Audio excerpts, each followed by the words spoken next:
In the previous lecture we were discussing about the effect of compressibility as designated by the Mach number.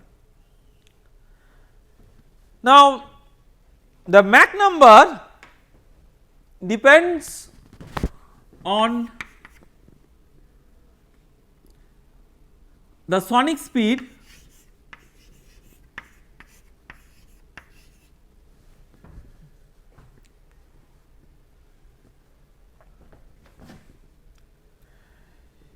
This of course does not have a unique value, because to be more logical you have to define that how the pressure versus density change occurs through which process.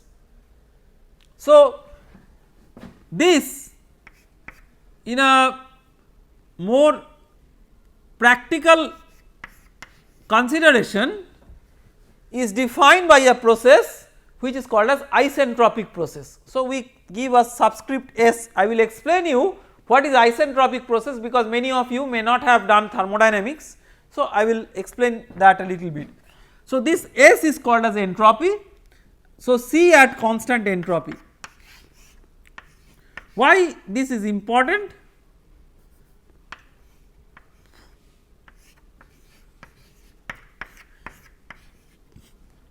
This is important because you have to define a process to calculate this. Pressure versus density can change in many ways. So this constant S, it is also called as an isentropic process. Question is, when does entropy remain constant?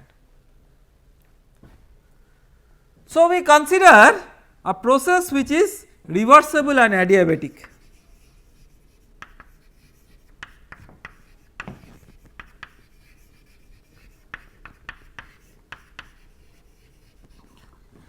So technically what is a reversible process? A reversible process is a very slow process, so that all intermediate steps undertaken by the thermodynamic process are in thermodynamic equilibrium. So I give you an example. Let us say that you have a cylinder in which you have a piston. Now if this piston is moving up or down, whatever, very slowly, see when it is moving up, the molecules here are getting relaxed. So when the molecules are getting relaxed, the pressure everywhere should come down as its volume is going up. So given a slowness of the process, the molecules will have sufficient time to attain local equilibrium within the cylinder, so that everywhere now within this region everywhere pressure is same. Again the piston goes up little bit further, again slowly the system adjusts, so that this volume in an expanded form now adjusts to a lower pressure. In this way, if the process is very slow, it is called as reversible. So that slowness is one of the guiding factors, but the most important factor is that all intermediate steps must be in equilibrium. Of course, you can disturb the reversibility of this process if you have a heat transfer to the system. So if you have a heat transfer to the system, because of heat transfer across a finite temperature difference, this reversibility is disturbed. Why? So reversible process by definition is such a process which once having taken place can be reversed, and in doing so it leaves no change in the system and in the surroundings. So if you have a heat transfer, the system will expand, and then if you want to bring it to the original state, then to bring it back to the original state you have to transfer a heat back to the surroundings, and that heat transfer to the surroundings will change the surroundings temperature. So, surroundings will no more be back to the same initial state. So, what it essentially means is that a reversible process has to be a process which does not involve a heat transfer across a finite temperature difference, and also it has to be a slow process which is also called as a quasi equilibrium or a quasi static process. Sometimes it is very confusing to see that a reversible process may also be an adiabatic process, because in school level when an adiabatic process is introduced, it is first introduced as a very rapid process or a very fast process. Why? The rapidness of the process is such that it does not allow the system to have any heat transfer with the surrounding. It is so fast that time for heat transfer is very less. If that happens, then that process is adiabatic, but that cannot be reversible, because intermediate steps will not be in equilibrium. So, reversible and adiabatic means slow and maybe the medium is insulated, so that there is no external heat transfer. So, first of all we will consider an adiabatic process and write the first law of thermodynamics.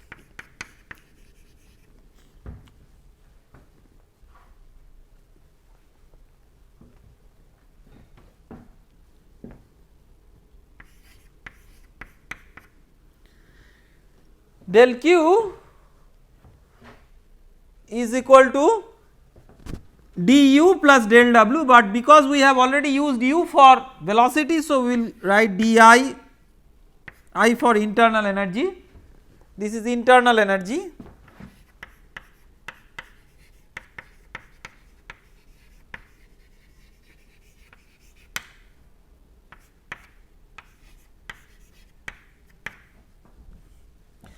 so fundamentally it is d of energy, but energy has potential, kinetic and internal part.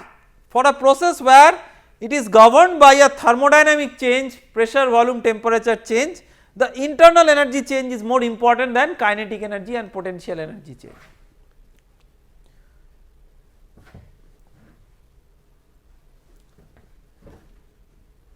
For an adiabatic process, this is equal to 0, and reversible means the process is a quasi static or a quasi equilibrium process. So, you can write this as PdV.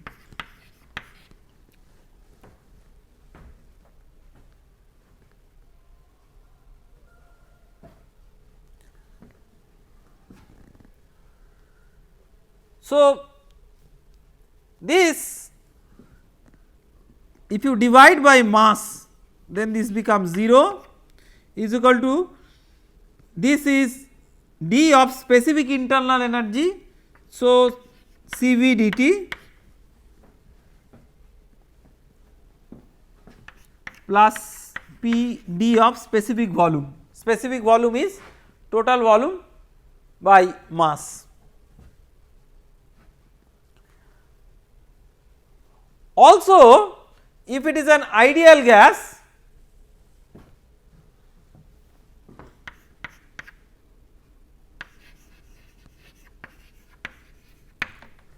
before talking about ideal gas, I should mention another thing, that for a reversible process del Q is defined as TdS.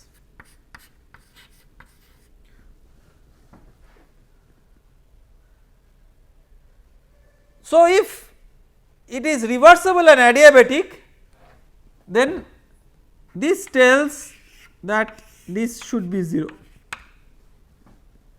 That means ds equal to 0, that means S equal to constant throughout the process, that is called as isentropic process. In compressible flow, a whole lot of calculations are based on isentropic processes until and unless there is a irreversibility that appears in the flow domain, and often that irreversibility appears in the form of something called as shock wave. So, when it is reversible and adiabatic, the ideal gas, it additionally gives a constraint between P, V and T. What is that constraint?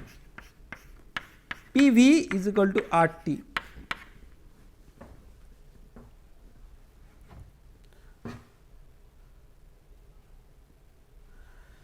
So, you have P dV plus V dP, you differentiate both sides, is equal to R dt.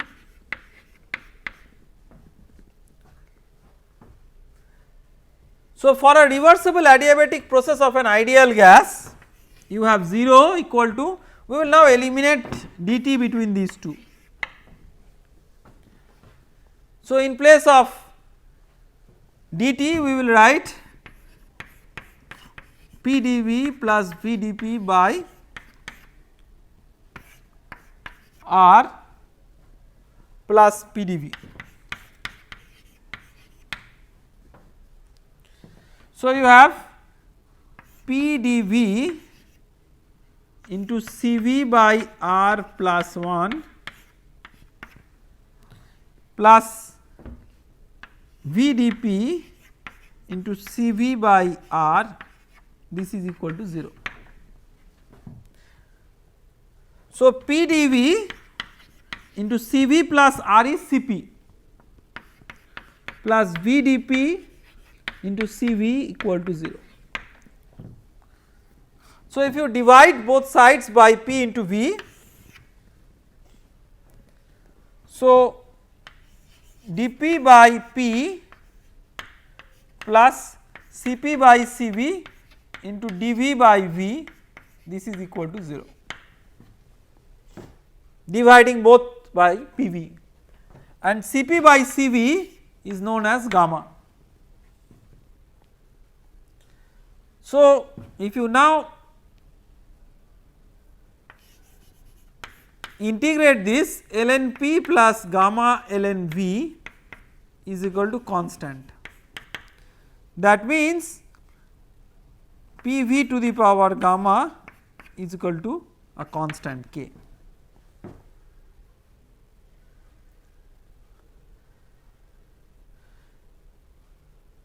So, when we are talking about an isentropic definition of C, remember that this definition requires a process, but once it is defined, the actual process need not be isentropic process to define a sonic speed.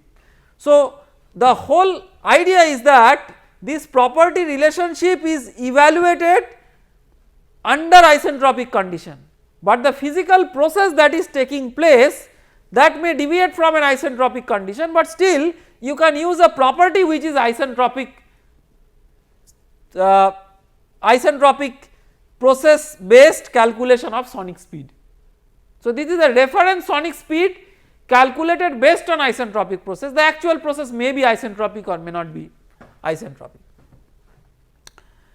So, then you can write, because specific volume is 1 by density, you have P by rho to the power gamma equal to constant. You can actually directly write it from that equation itself, dP by rho plus gamma dV by V. Yes. So, what I am doing is, just writing specific volume as 1 by density, because I know here it is density. So, you can write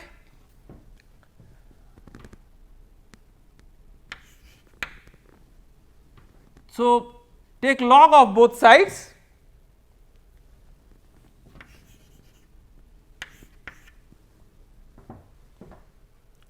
gamma ln P, P by rho to the power of gamma, not P by rho whole to the power of, sorry, P by rho to the power gamma, very much correct, not whole, yes. So, gamma, so ln P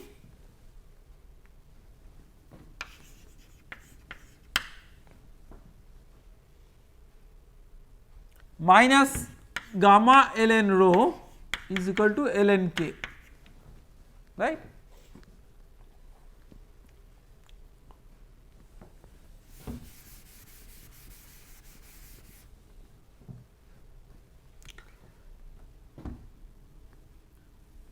So, you can write del p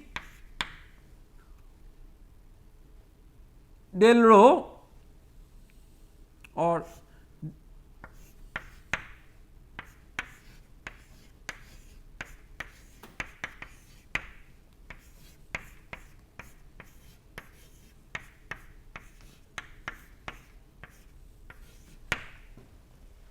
okay, and this is nothing but P equal to rho R T for an ideal gas.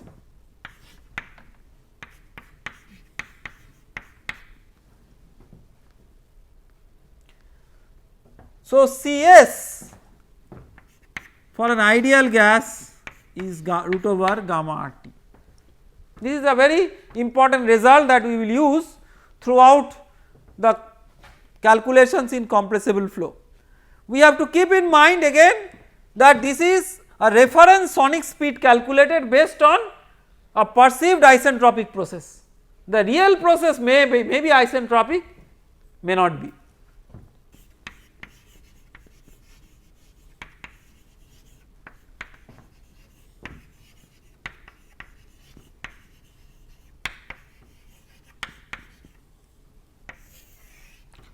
Physical implication of M. So, we will consider 3 examples. One is M less than 1, another is M equal to 1, and the third one is M greater than 1.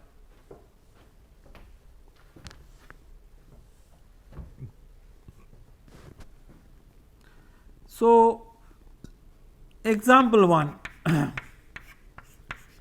say M is equal to 0.5 half, this is U by C.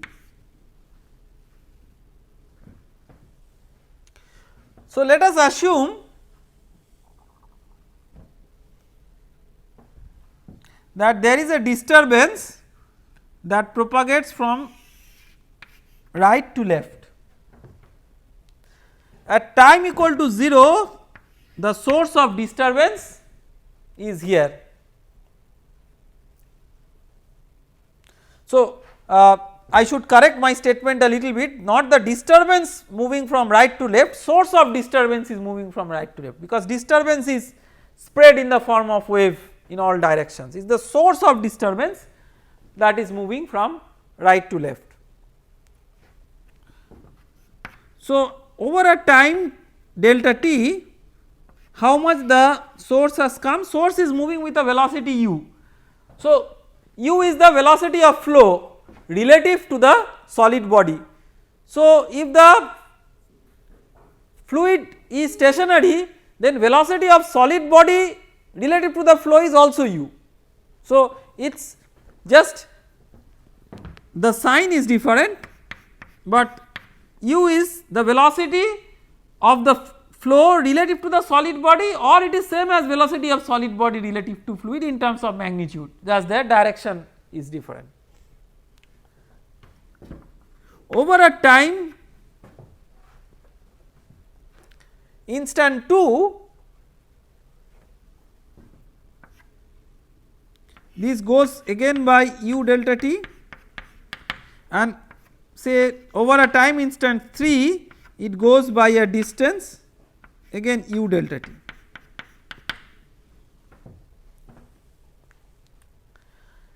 By the time 3 delta t, the source here had emitted a wave which has gone how much? C into 3 delta t. So, C into 3 delta t is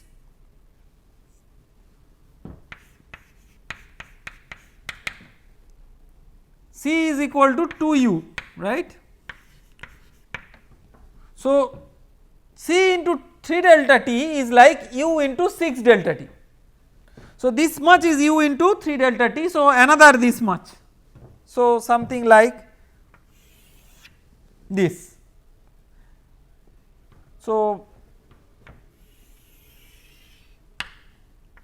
this is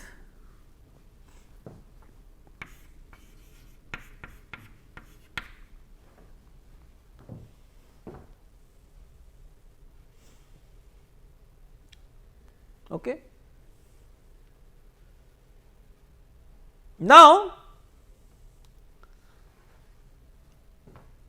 let us assume that, so by the time 2 delta t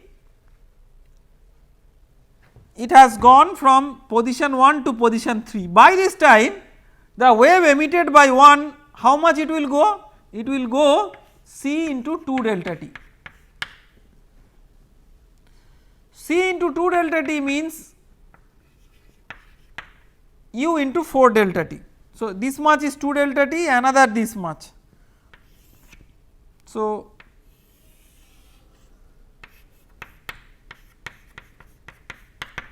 similarly, as it has gone from here to here, it will move by C into delta t, this wave front, which is 2u into delta t. So, this much is say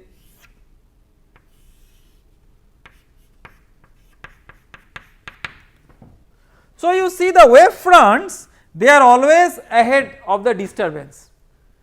So, much before the messenger of the disturbance reaches the position already knows that there is a disturbance. This is the physics, that there is a messenger of the disturbance which is the source, but before the source reaches here, reaches a particular location, that particular location already knows that there is a disturbance, because disturbance has moved much faster.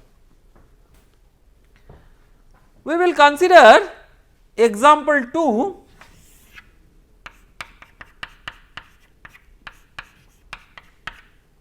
m equal to 1. So, same example,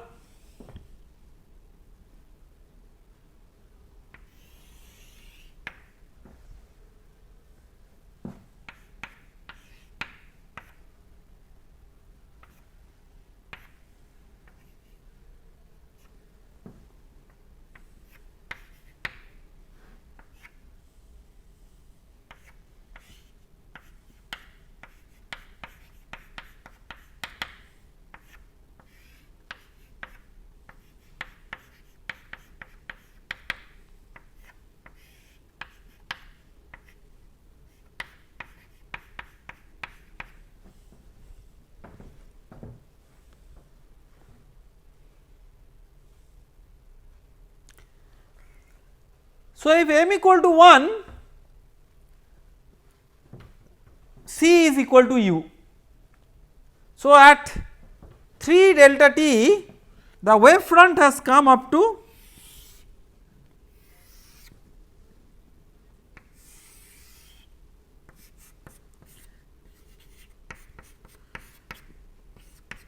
which is same as u into 3 delta t. At time 2 delta t, taking this as the center, the wave front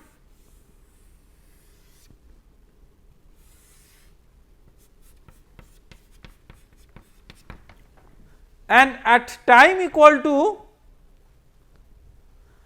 delta t, the wave front has come from this as a center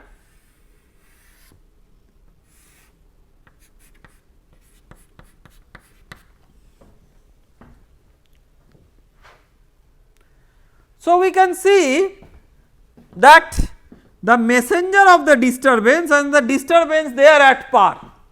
Wherever the messenger is, the disturbance has propagated only up to that, no more, no less. So, this is the typical condition with Mach number equal to 1. We will now consider a third example, which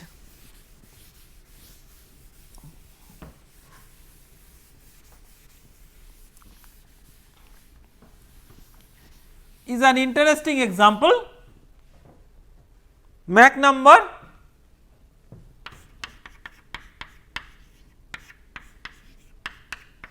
equal to 2. So, this is the example of Mach number greater than 1, which is also called as supersonic flow. So, here is the source at 0, here is the source at delta t,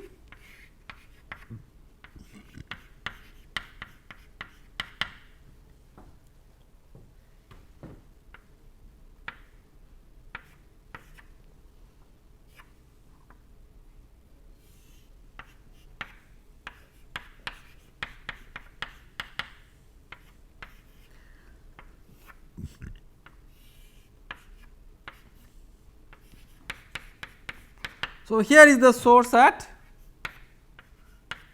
3 delta t. Now, over a time 3 delta t, from 0 the radius of the wave front will be 0 will be the center of the wave front and radius of the wave front will be c into 3 delta t, but now c is u by 2. So, that means if this is u into 3 delta t, c into 3 delta t will be half of that. So,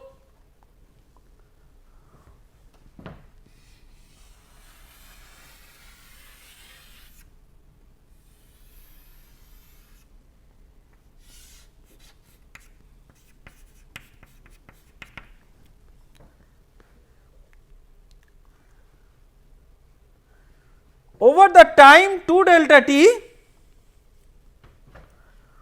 when the source has moved from 1 to 3, the wave will move by c into 2 delta t, which is nothing but u into delta t. So, with this as a center and this as a radius,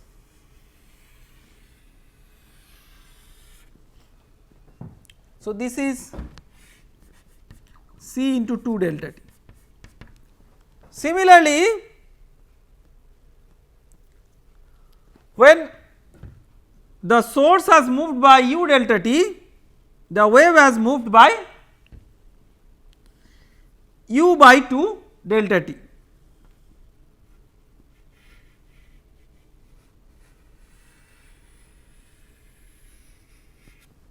Okay.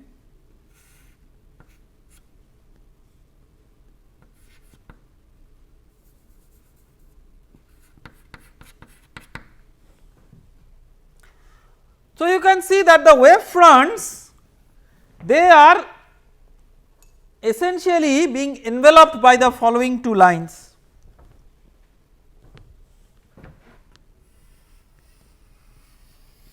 One line like this, another line like this. These lines are basically tangents to the circles. I mean, because of hand drawing they may not exactly look like that, but these are essentially the tangents to the circles. So,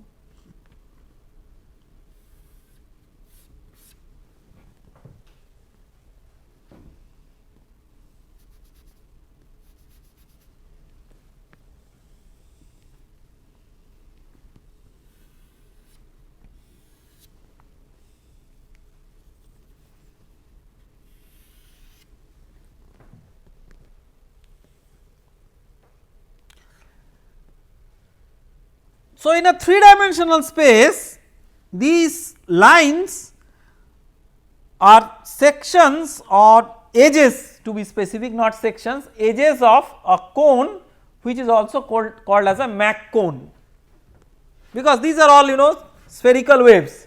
So, the envelope is a cone, it is not just two lines. In the planar view they appear to be two lines. So, if this angle, so important is what is this angle. If this angle is say theta, then we know that this angle is 90 degree, because this is tangent to the circle, this is the radius, this is what, if this is C delta t, this is U delta t. So, sin theta from the right angle triangle is equal to C delta t by U delta t. So, C by U, this is equal to 1 by m. So, theta is equal to sin inverse 1 by m. This is the angle of the Mach cone. So, what is the physical significance of this Mach cone? Physics wise, you see that the disturbance is confined within this zone engulfed by the Mach cone.